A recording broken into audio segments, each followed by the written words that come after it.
Welcome to జయ వంటలు. ఈరోజు మనం చేయబోయే రెసిపీ ఏంటంటే మీకందరికి ఇష్టమైంది, నాకు ఇష్టమైనది రండి చేసి చూపిస్తా. ఇది మనం పాలకోవ అండి, ఇలా మెత్తగా చేసేసుకోవాలంతా. నేను పాలకోవ ఎలా తయారు చేశాను చాట్లో పెట్టాను, అది చూడండి. ఇది పాలకోవ మెత్తగా చేసేసుకొని మనం కోవా భక్ష్యం చేసుకుందాం. కోవా భక్ష్యం అంటే ఇష్టపడిన వాళ్ళు ఎంతమంది ఉంటారు?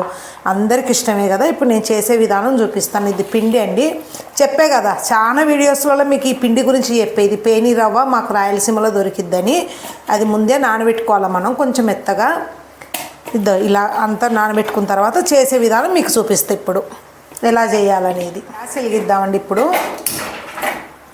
ఇది వేడే లోపల మనం ఇది ఇలా చేసేసుకోవాలా. ఆయిల్ అంతా బాగా, ఇది పల్లి నూనె ఇలా పేపర్ కన వేసుకోవాలంతా చూడండి. ఇలాగ అనుకొని అలాగే ఇది చూడండి, ఇది ప్లాస్టిక్ది. ఇది కూడా ఇలా వేసుకుందాం. మనకి జరగాలంటే ఇది రెండు వైపులా మనకు ఆయిల్గా ఉండాలా. ఇది చూడండి, ఎప్పటికైనా మనం భక్ష్యాలు చేసుకుంటాం కదా, రేగు భక్ష్యాలు, అలాగా ఇలా చేసుకున్న తర్వాత మనం దీన్ని పక్కకు పెట్టేసుకుందాం. ఇంకా ఇది ఇప్పుడు ఈ పిండి ఉంటుంది కదా, మనం ఫస్ట్ నానబెట్టుకునేది పేని రవ్వ అని. ఇది ఇలాగా మనం అంతా సాగబెట్టుకోవాలి దీన్ని.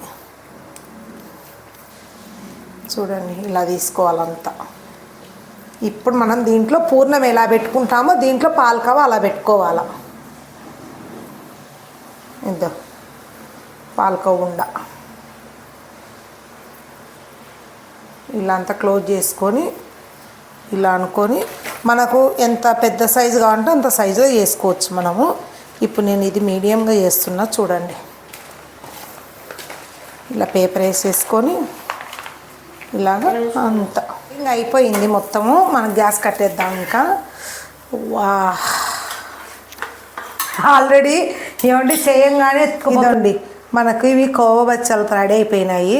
ఆల్రెడీ చేస్తుంటేనే సగం అయిపోయినాయి. ఈ 4 ఉన్నాయి, మీకు డెమో చూపించడానికి మాత్రం ఉన్నాయి ఇవి. మా పిల్లలు ఆగలేకున్నారనమాట. టేస్ట్ ఆ స్మెల్ అనేది బాగా ఎప్పుడెప్పుడు తినాలనిపిస్తున్నాయి. ఇప్పుడు మనం కూడా టేస్ట్ చేద్దాము, ఎలా ఉన్నాయి తెలుస్తాయి. ఇప్పుడు కోవా భక్ష్యం అన్ని భక్ష్యాలు చేసా కానీ ఇంట్లో ఈ కోవా భక్ష్యం చేయడం ఇది ఫస్ట్ టైము.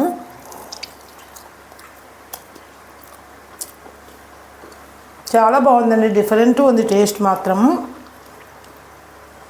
తింటుంటే చాలా టేస్ట్ ఉంది. అందరు ఇలాగ నేను చూపించినట్టు చేసుకోండి. పాలకోవ బయట తెచ్చుకొనైనా చేసుకోవచ్చండి. మనం లూజు దొరుకుతుంది మనకు, అది తెచ్చుకొని బాగా మెత్తగా చేసేసుకొని మనం ఇలా చేసుకోవచ్చు. ఇంట్లో చేసుకోలేదు, ఇంట్లో చేసుకుంటే ఇంకా బాగుంటుంది. మనకు నచ్చినట్టు చేసుకుంటాము. అందరు నచ్చితే లైక్ చేయండి, షేర్ చేయండి, సబ్స్క్రైబ్ చేయండి. Okay, bye, done.